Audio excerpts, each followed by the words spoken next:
Recuerden que estamos trabajando las diferentes teorías acerca de la existencia o negación de la divinidad.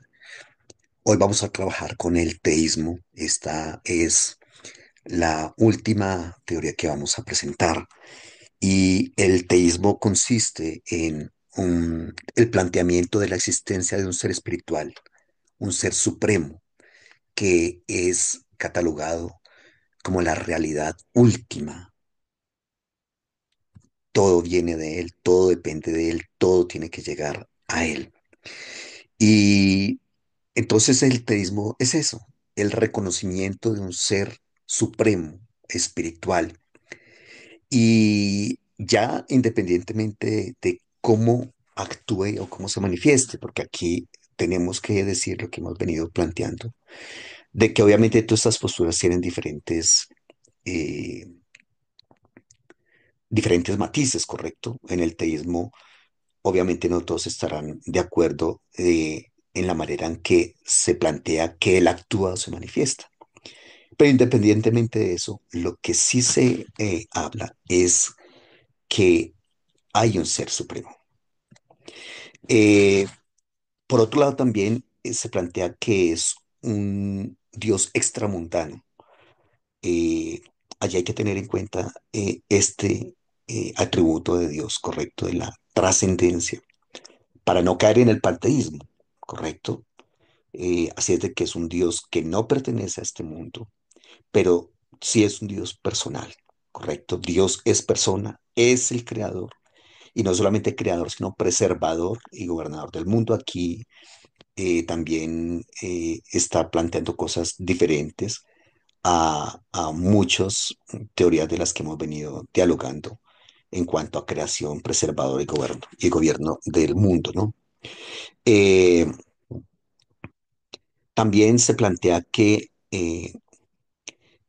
todo esto que nos rodea a nosotros, el universo, la creación, los planetas, los árboles, los animales, absolutamente todo, son hechos que la conciencia nos lleva a demandar la existencia de esa clase de seres. Es decir, todo esto que nosotros vemos no se creó de la nada.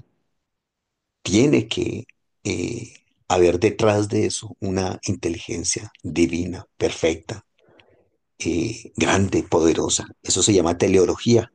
Ahorita vamos a hablar un poquitico de eso.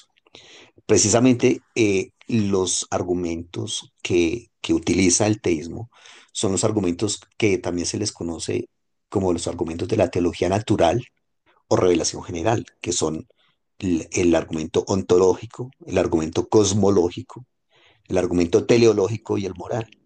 Esta es, digamos, como la siguiente sección de videos que vamos a hacer explicando cada uno de esos aspectos, por eso no me detengo en este momento en eso. El teísmo también es mucho más abarcador que el deísmo, ¿ya? Es decir, es mucho más general, mejor explicado cuanto a la existencia de ese ser supremo y todos sus atributos.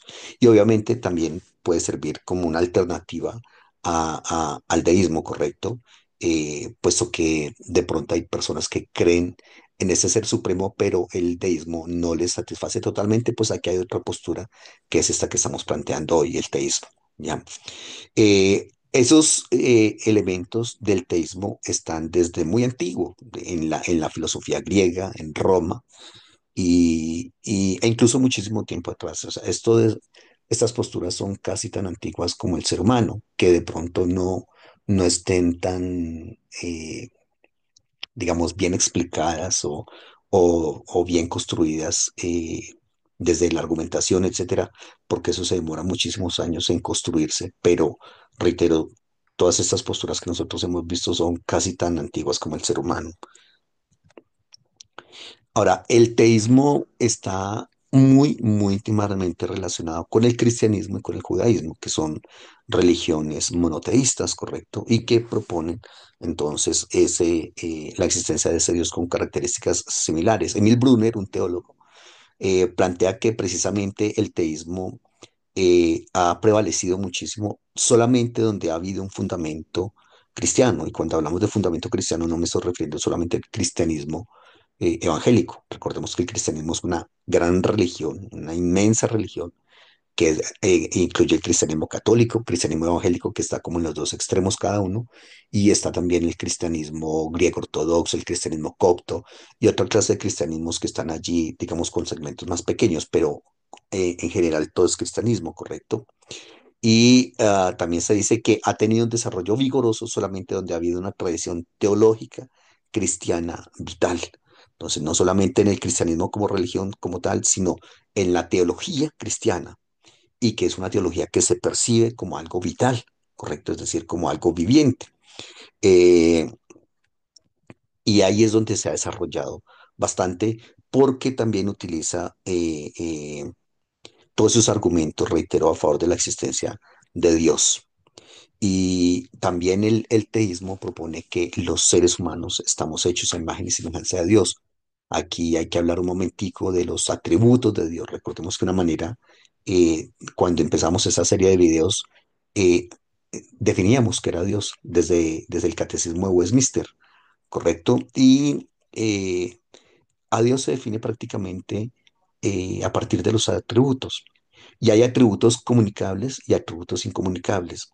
Y de esos atributos, los comunicables son los que nos muestran al ser humano hecho a imagen y semejanza de Dios. Y eso lo propone también el teísmo, ¿ya? También hay una situación es que el teísmo insiste en que toma en cuenta los aspectos no históricos del conocimiento de Dios, es decir, el teísmo va a decir precisamente de la teología natural y de los argumentos que mencionábamos hace un rato, pero dice, nosotros no tenemos en cuenta esos argumentos históricos, pero realmente no es tan cierto porque el cristianismo ha contribuido con muchos argumentos históricos a demostrar la existencia de ese Dios y el actuar en relación con la creación del ser humano, ¿ya? Entonces, el ateísmo sí se ha nutrido tremendamente de la tradición judio-cristiana. Eh, en cuanto a los valores del teísmo, obviamente entonces nos deja ver la existencia de un ser supremo espiritual, que eso pues es innegable para el teísta y para muchas teorías de las que hemos venido dialogando. Y también el teísmo provee un marco filosófico para la religión monoteísta, sin negar necesariamente la doctrina de la revelación divina en la historia. Entonces, el teísmo está estrechamente relegado con el monoteísmo, correcto, y reitero, aquí en el monoteísmo, en el teísmo hay que hablar de la teología de la historia. Ojo con lo que estoy diciendo. No estoy diciendo la historia de la teología que existe. Aquí estoy hablando desde la teología de la historia. Hay que verle el lado teológico a esta historia, porque efectivamente lo tiene. Y bueno, este es el teísmo siempre al estilo de Gesed Internacional.